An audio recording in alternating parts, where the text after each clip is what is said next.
ரெண்டே பேரு ஃபர்ஸ்ட் சீன்ல இருந்து ஆடியன்ஸ் ஓட விட்டாங்க. இதுக்கு மேல ஃபுல் வீடியோ பார்த்து தெரிஞ்சுக்கங்க. ஒருவேளை நம்ம சொல்ற சஜஷன் உங்களுக்கு இன்ஃபர்மேஷனா கன்வெர்ட் ஆச்சுன்னா நம்ம சேனலை சப்ஸ்கிரைப் பண்ணிருங்க.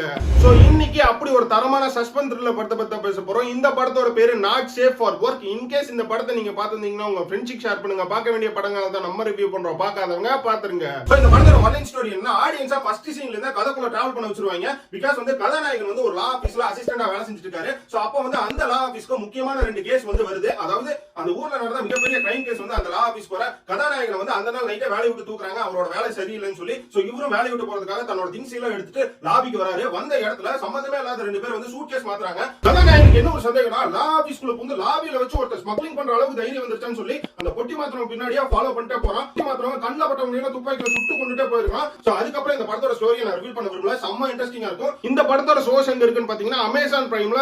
ஒரே டிராபேக், தமிழ் டப்டு கிடையாது. இங்கிலீஷ்